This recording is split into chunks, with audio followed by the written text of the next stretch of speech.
guys. Welcome back. We're back. Your favorite dog, your favorite father. Doing it again. You know what I'm saying? Got some good ones today. Yeah. Really going to just focus on March Madness. I mean, who cares about everything else today, right? Yeah. There's nothing else to talk about. The most exciting part of the year for basketball fans is this March. You know what I'm saying? Like, nothing else pops off like this. Yeah. Games from morning to night. Like, literally the last game starting at 10 p.m. So you will not get bored. I but yes. even do it. I tried to stay for one in the Georgia game last night. That's what I said. Like, Gonzaga was like last night, like 10:55. And I was like, okay. Yeah. Like, I can make it. No. Yeah, no, can't make it. We'll see the score in the morning.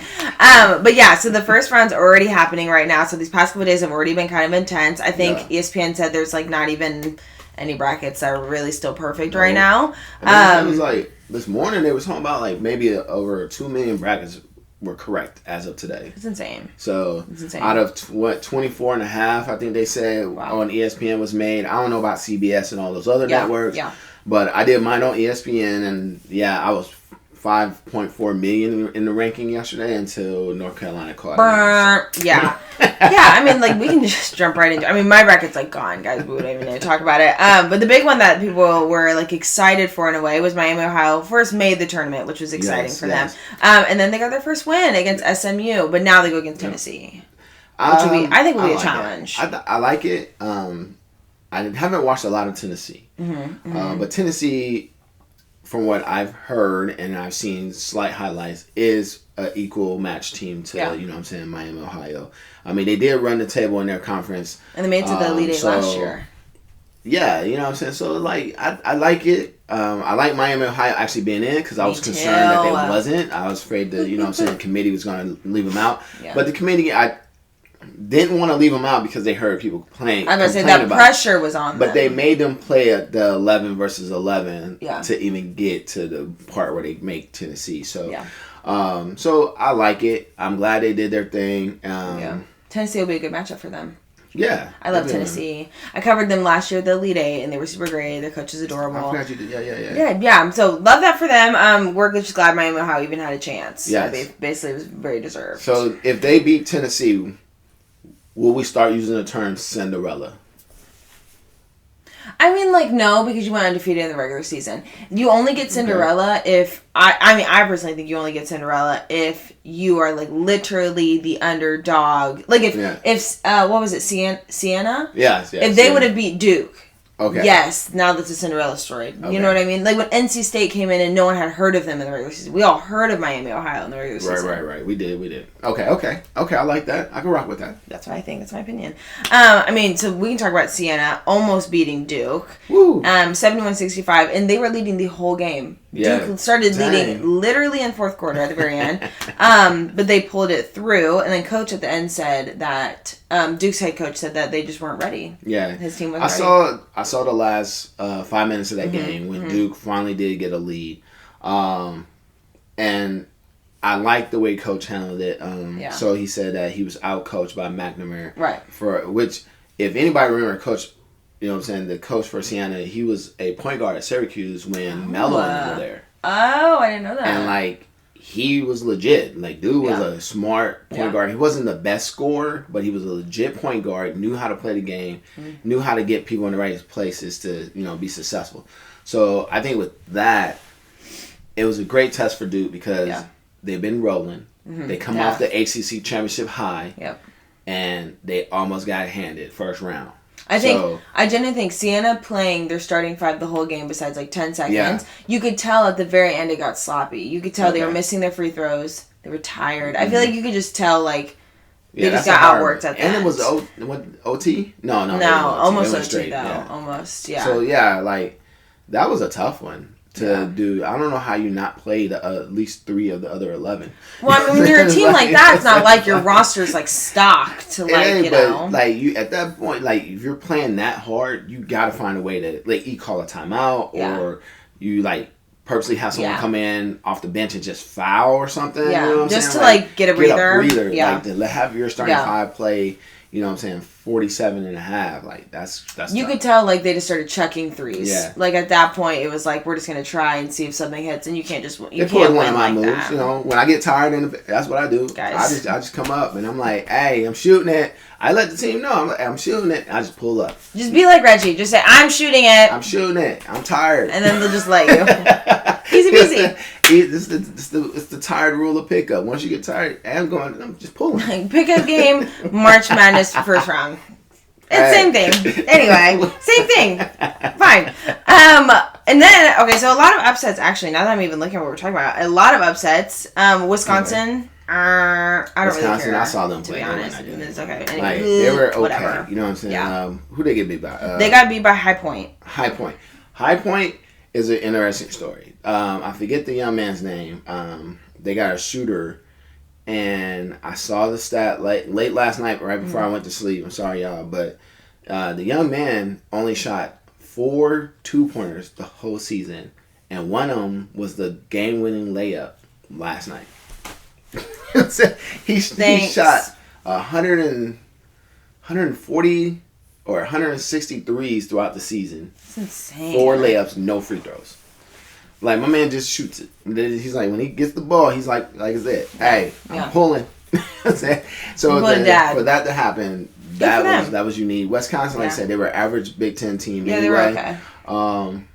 So it's kind of upset because technically Wisconsin's supposed to win. It's not really that big of an upset. It's like, okay, next. But no one knows where High Point is anyway. So somewhere probably up there, right? You know, a big one that I actually was surprised about. I had BYU going far, and they lost to Texas, and I feel sad. Well, you know, because I really thought this was a good team. I forget his name. I don't AJ? know. AJ, yeah. So like, he put up 40 the other day. Yeah. And I think that gave a lot of people hope. Yeah. That they were going to ball. Yeah. But last night I saw that game in its entirety. Texas literally said, "Go ahead and get 40." They made sure they stayed home on defense with everyone else on the team. Yeah. And then Texas was like, "Okay, cool. One thing you don't have is a 7-footer." And this young 7-footer from Texas dominated from start to finish. He ended up with a double-double easily. You know, I think it's interesting with, like, the NBA, you can genuinely have one player that's, like, insane and go pretty far. With college basketball, you can't just have one player, because once they lock you down and you realize the rest of your team's not going to shoot a 3, that's it. They're like, okay, then we easy peasy gotcha. Like, you know, think of something new. Right. Yeah. It wasn't an exciting game. But it was literally a fundamental game where they knew who the best player on the team was, and they said, if you can beat us by yourself, do it. And that's what happened. Like, he couldn't do it by himself, but the rest of his team didn't help out any. So yeah, that's true. And I think now that what's sad is, like, you know, you lose in the first round, but you're looking to be a top draft pick. Yeah, he made a comment and said, I don't know if I'm done with college basketball. Well, I could see him staying. Is it because of the 3 letters NIL? It could be, right? But also, he is one of the highest paid college players now. But you're at BYU. It's not like you're at a UConn. Right. You know what I mean? I feel like there was a bigger money choice he could have made. He is. I guarantee if the reason he stays is because he's transferring teams. Period. You're not saying to go to BYU again. He's not going to stay at BYU. Okay, period. If he stays, he's about to get a check.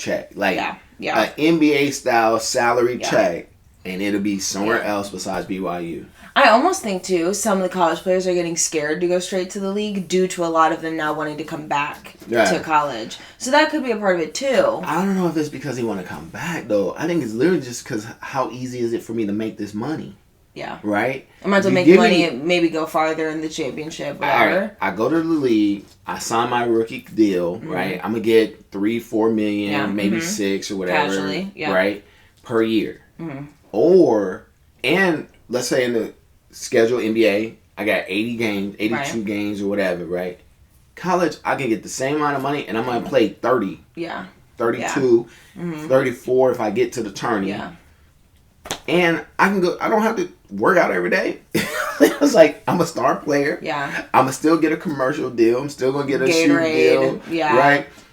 why would I go and compete against, you know what I'm saying, the Ant-Man and them, right, for my money, and be, you know what I'm saying, I can stay another year and get paid the same amount of money. True.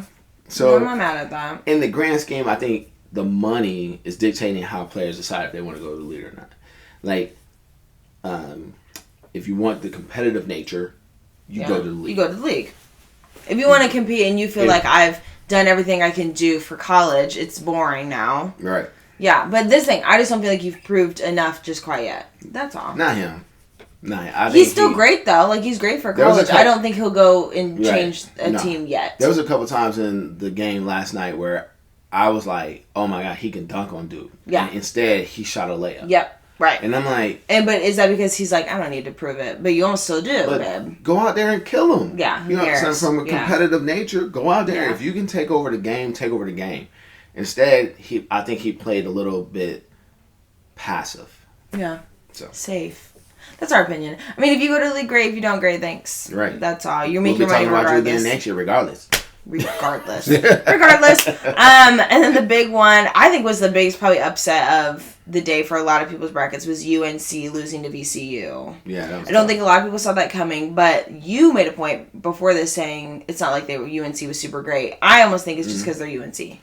I think so too. Like, I mean, they made a good run in their conference, in the ACC conference, towards the end of the season. They won their first round game in the ACC tournament. So to have them in made sense, right? Yeah. It wasn't like, oh, no, they shouldn't be in. Yeah. But people forget, VCU has been to the tournament every year. Yeah. Right? Yeah. They got a new head coach, yes. Yeah. But VCU is one of those teams. They're always around 11, 12, maybe even they get lucky and be a 9 seed. Right there in the middle. Right? Yeah. And then they do this. They go in and upset. You know what I'm saying? It's the same way with SMU. Right? Yeah. They get in, they do the same thing. It's the same thing with Seton Hall. If they ever get in, they're always around. These teams are always in the 11 and like 10 and 11 bracket. Always get an upset. Yeah. But again, they're playing at 8 and 9s, which is, again, just a Power 4 middle of the road team. Yeah. Yeah. So I wouldn't say it was an upset as much as it was a good game. And they won. I think people expect more out of UNC. They always will. Pedigree talks. Yeah, you always do, and it just is what it is. Them losing in the first round, I think, was kind of unexpected, but it's kind of like, okay, it just is what it is. Right. I mean, and that one did go to overtime, so... Yeah. Which... It was a close game. I didn't like the ending, end of it, where you have your subpar big man shooting a free throw, and you try to have him throw it off the rim. I don't like when they do that either. Like I don't know. There was 5 seconds left. You could have had him hit it, foul... Even if they hit there too, you're only down 3. Yeah. Then you get a 3-second half court heat. You know what I'm saying? Like, you could have extended the game, I believe, and I think they rushed themselves on that. Yeah. You didn't feel confident, but that's okay. Yeah. Bye, UNC. Thanks, VCU. All right. But it's weird though because it literally in 2 weeks is the Final Four. 2 weeks, so guys. Fast, 2 weeks. It will be in Indianapolis. Woo, woo, woo. Right. And that's Easter weekend. So literally, go to church and celebrate Easter that morning. Get good food in. Okay. Say, get a little extra prayer for the team. Prayer for the team. 8:30 p.m. Be in front of that television. Okay. So you better put some in that collection plate to make sure you get that extra bonus for your team. I'm telling you. And it's unfortunate if your grandma's going to take you to the church that's the afternoon service. Whoa. You know what I mean? In the South right then. You be a hit. Hey, you better hope that they have the game behind the pat. It's a whole thing. Anyway, but in 2 weeks, and so in 2 weeks will officially be the Final Four, like we said. And President Obama, which we love him, and we love seeing what his bracket is. In 2 weeks, he says that there will be Duke and Illinois and Arizona and Iowa State. And then finally, he is Final Fours. Duke and Arizona winning. Yeah, he definitely picked the bias right there. I'm confused about the Iowa State. Iowa State been balling. Iowa State, they long. I think they built kind of like who can I compare them to? Similar to like a St. John's squad where they're a lot of young scrappy dudes and they built well. You know what I'm saying? Like, Okay. And then they got a couple old school guys. I think one dude got a full facial beard and mustache set up. You gotta watch out for those. A man like 29. There was. Do you remember? 29, but he only like 20. Do you remember the Gonzaga team where there was a guy that was like super tall and he had a beard and he was like old and he had a mustache and he was like dropping threes in the tournament? This was like a couple years ago. I can't remember. Anyway, you got to watch out for the guy with the beard. Seriously. Okay, because he's on his last road. Okay. Right. But yeah, President Obama with Arizona winning. That. I like Arizona. They're a well-rounded team. Always have been. They're gonna do their part. I have them in my bracket going all the way to the championship also. But you know, Obama picking the Illini to go all the way to the Final Four. I don't know. I don't know if they can get that far. They're good, but I don't think that. From him being there though, you know. Yeah.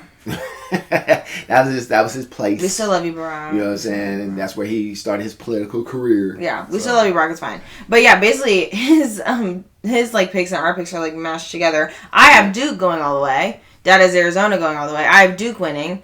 Dad has Houston, Arizona, and you have Houston taking it. I do. I like Houston. They were close last year. Coach Sampson's finally going to get that win. He's going to get that championship. They got the best point guard and freshman point guard in all of college. Got it. They got athletes that want to play defense. Yeah. And that, to me, is how you win. Defense wins games. If I can stop you just 2 times, then I'll take it. I'm good. And that's the way they play. They love to play defense. They press. They do all those things. So I like Houston to take it all the way. That's fine. Houston is strong. Yeah. They were great last year. I think they made it to the Final Four. Yeah, they made it to the Final Four last year. Yeah. So we'll give it to. And I'm not mad at Houston. All of them pretty much came back. Yeah, they did. And then he brought in the top point guard out of high school right into those. Strong. They are scrappy too. Yeah. I'm not mad at Houston. I'm not mad at Arizona. Guys, I had like Duke, BYU. Like we don't even have to like. Just leave BYU where it's at. But to switch it up now, since I have to change my thoughts, I had Duke and Kentucky, which I know it sounds so basic. That was a stretch. You trying to, you know what I'm saying, you get your FanDuel MGM bet on and trying to get Kentucky that far. Kentucky couldn't stop a cold during the season. You got a better chance of going to Churchill down. Man, I had BYU. Now I'm like, shit, I guess Kentucky. Like, I don't know. Like, I'm like upset now. Right, but I have Duke winning it all. That's why I do it for free. Because I'm not out here trying to make a ton of money. I make like 5 brackets. Who cares? You know, who cares? No, but I have Duke winning it all because those Boozer twins, I genuinely think are insane. You have Cameron that's averaging like 22. Then you have Caden who's he's been dropping points like left and right in these last couple of games. He's really been stepping up. So I have good faith in the twins and Duke as a whole. I really do. They made me nervous. Yeah. But I feel like they're not a team that I feel like now goes downhill from that. They adjust and we're back. Because, like I said, the wake-up call happened early. Slap in the face. Right? Wake up. It wasn't like they had to go in the next game, round of 32. Yeah. You know what I'm saying? Yeah. So, the fact they got scared yesterday, they're going to be locked in the rest of the way. I agree. I mean, as long as Purdue doesn't make it, I'm fine. Yeah. Well, they play today. I forget who they got. As long as they lose. You know what I'm saying? But, yeah, they on there. A lot of good games today, too. A lot of good games today. Basically, the first round's underway, but literally it's crazy to think that in 2 weeks you'll already be at the Final Four in the championship. That is how quick March Madness goes. But what does that mean? We have plenty of content then to give every single week. Right. Okay? Seriously. That means there's going to be something to talk about. NFL, right now they're focused on Fanatics flag football game. Yeah. So that's like where they're at. That's going to be interesting. Tom Brady's leading the team with Kevin Hart, which I think is hilarious. Yeah. It's a fun little takeaway. Yeah. You know what I'm saying? I'm glad the Flag Football League got the NFL to back them. You know what I'm saying? Because it is fun to play. If you haven't played it, go out there and do it. Yeah. Flag football is if you don't want to get beat fun. to the ground. Yeah, if you don't want to get hit. But it's really competitive. It's really fun. And the best part is the NFL has promoted it to the young and to the female. Love that. So, we love that. I think I saw like a Nike flag football for women's commercial, and I was like, I love that. Yeah. So don't sleep on I've watched the women play. They don't play. I'm over here thinking like I would blow on a knee trying to get one of them. That would be fun. No. And then they're like doing like Odell Beckham Jr. catches, and I'm like, the ladies league ain't nothing to play with. Yeah, no. Yeah, but flag football, I think it's really exciting. I think it's cute. I think it's fun. Baseball is starting out. They get their opening days and all that stuff. You know, baseball. Side note for them, for all y'all baseball fans, we didn't want to leave y'all out. Nope. The USA team got beat by Venezuela. Yeah. Yeah. So, if you're a baseball fan, you that. might feel a certain type of way since, you know, blue collar America loves baseball. It was odd. I mean, I'm shout out Venezuela. I think it's cute. I think, they did the first time ever winning in the world. Give it to them. Was it the World League? USA looked cocky. They did, because they beat the DR. Yeah. And thought it was good, but the DR was loaded. I didn't know that many people was from the DR. Man. Like, you got Soto, you got Tatis or whatever. Yeah. You had don't play. Machado. Baseball's international. I was like, yo, like there was everyone. The top hitters in the DR were making almost $1 billion, like collectively, yo. That's painful, guys. I was like, how's my man got? Dude got 500. Another dude got a 3-piece. Another dude got a 3-piece. You be seeing them baseball checks. You just want to choke. Yeah. You be looking at them like, right. It's like, why could I not just hit a baseball? You know what I'm saying? Why can I just stand in a field and do this and catch it? No, baseball's hard. Baseball's hard. You know. But yeah, baseball's underway, so that's really exciting. We'll give more content for that too, because we never want to leave our baseball fans out. Yeah, let's make sure. We don't do too much on it though. Love you guys so much. But yeah, and then also next episode we can hit on Women's March Madness too, because you don't want to forget the ladies. It's still a big deal, of course. USC, UCLA, we love those rivalries. We love Iowa. Indiana didn't make it. I don't want to talk about it. Yeah. But yes, we'll have plenty of talk about. And they turned down the NIT. No. NIT is struggling this year. No. Because I could go on vacation a week early. I could say, and the schools are also like, we're saving money. We're not sending you to the NIT tournament. No shade. Right. And coaches are probably like... They said there was about 6 invites to the Power 4 schools, and they all said no. Yeah. Like, Indiana men's and women said no. Yeah, they was like, we're not doing NIT. And NIT, I was like, yeah, well... I mean, like you said, I agree with you totally. There's no need for me to risk injury.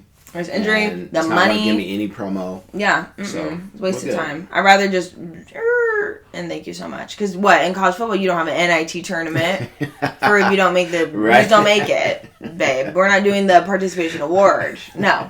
Anyway, but yes, next week we'll talk about Women's March Madness. We'll definitely get into that. And then men's will be even pushing it towards the Elite Eight time, too. So there'll be plenty to talk about. Game time. As always, look at our social medias, our Instagram, TikTok, YouTube, Apple Music, all the things. We love when you guys comment too, so comment your picks. Who do you have winning the March Madness tournament? And we can give our opinions, because if you say Purdue, we're not replying. But yes, give us all your comments, all your picks. As usual, thank you guys for always watching. Right. Appreciate you. Bye.